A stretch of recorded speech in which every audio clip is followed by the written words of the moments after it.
a blessing. I didn't think I was going to be. I thought I was going to be a football player or a singer. But you look at God. God will move you right into where you're supposed to be. So that's like the start of my journey, and everything else just started moving when I got with Katt. I stopped telling jokes for like 2 years. I worked for BET producing shows with Lynn Harris Taylor and Sam Walker and all of those people over there. And I produced 21 shows over there. A lot of people don't know this. I just went behind the scenes. And then I saw Katt in the club one night in LA. He was like, I'm about to go on tour, Red. Do you want to go with me? And I was like, yeah, why not? And the rest is history.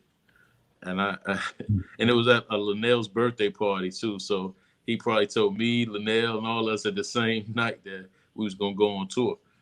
And man, it's a blessing. Like his whole career, in itself, just like how when we first started doing that tour, it wasn't like a lot of people coming out.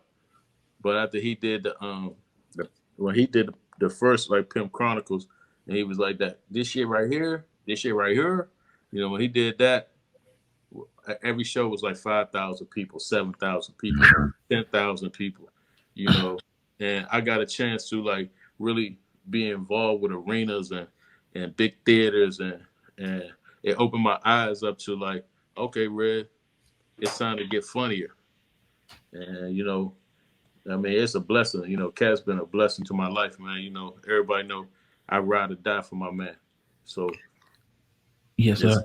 It's certain people come into your life that make your life change. Even with your podcast show, somebody had to spark, or something in your brain had to spark to be able to have a podcast show. So Absolutely. that's that whole, and it's that whole American Hustle was a big show. It sold over, I don't know, 22 million DVDs. That's when DVDs was out. 22 million. Come on, man. And it's still like streaming on Netflix and Hulu and all the other crazy platforms that's out here. So Yes, sir. You were on Comedy Hype. I think it had to be a year by now. And you kind of got a little emotional talking about Katt Williams. Could you kind of take us back to what was going on in that interview and where you got emotional about Katt Williams? I mean, I just feel like, what I'm saying, my brother get a raw deal, not get a raw deal, but I think people like, criticize him that don't know him. And I got emotional because I know him.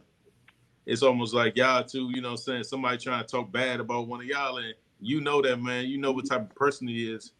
And, it just, I just got emotional because people don't understand like how much he gives to people, how much he care about people, how much he care about, making people laugh, making people smile and all that. So that joint got me emotional at that time because it was a lot of people coming at him on some negative stuff. I don't like that. I don't like people like trying to pick at people because they think they can. And then if you're supposed to be a friend and you don't defend your friends, then it makes you just as liable. It's almost like white people seeing racism, but they don't stand up for it. Stand up against it. So that's where I was that day. I'm a sensitive individual, man. You'll see comedians, they make you laugh, but it's a lot of sensitivity within our spirit. So I don't play that. I ain't gonna let none I did y'all show. I ain't gonna let nobody talk bad about y'all. So that's just how I am in general. That was around that time that he did the interview, or it was your original interview, wasn't it? People don't even know that. It got so much attention, but that was your original interview. He came in to support you, and then all hell broke loose. Yeah, I mean, like he said that morning, Red, I'm gonna be your Uber driver. So he was just driving me to the station. He wasn't even supposed to go on the station. He was just like he told the station that he didn't want to go on, but they kind of pressed him out, and I knew that was gonna go bad because of how what was happening off air, and it's just But when it started going bad, it was so funny. It was so funny that I had to. I don't know what people keep saying. Reg, you was laughing hard as hell. I was like, y'all don't understand. I'm in the middle of these two people going at each other, and battling. And she picked the wrong person to battle with. Yeah, she's gonna battle with anybody. She should have picked me. I might have let her off. Word. KW ain't gonna let her off. He gonna, and once she said certain things, I knew that had ticked him. And once he, like, if you go back and look at that interview, people, if you want to laugh right now, just go back and look at that interview. Look how it starts out all calm with Frank asking me questions about my life, and and you gotta understand, Katt had just won an Emmy too. Yeah. You know what I mean? All the questions that she could have asked him about his Emmy, a black man winning an Emmy. Alligator man, come on now. You know what I'm saying? He had just won an Emmy. He was carrying, man, he was so excited about his Emmy. He carried that mug everywhere he went. His Emmy. That was an Emmy award for African-American man. You know what I mean? And to try to tear him down in that moment, that was just she could have picked a better choice, And like I said, Karma is a mug now, and now she's not at work, Then they got, it's just too much happened, when you could have handled a certain situation. That's why I always tell people, think before you do, How's Katt Williams now? We haven't heard from him in a while, at least on social media. How's he? Just a man. Katt don't be on no social media, no way. Catch Katt on stage, when he on social media, it's because he want to be on social media. When you at that level like Dave and Katt, they don't have to be on. They don't have to be on social media. Hell no. Dave just started a Instagram when he did, his new shows in Ohio. But when you're a goat, you know what I'm saying, you don't have to act like a sheep. I mean, that's just one. That's me being 100. And Katt doing wonderful. I just talked to him a week ago. He doing wonderful. I mean, he just he as long as he's just like us, getting through this pandemic. Yeah, that's what's up. Hopefully this pandemic will be over soon. I got my first shows. I got my first shows coming up August 14th through the 16th in Dallas.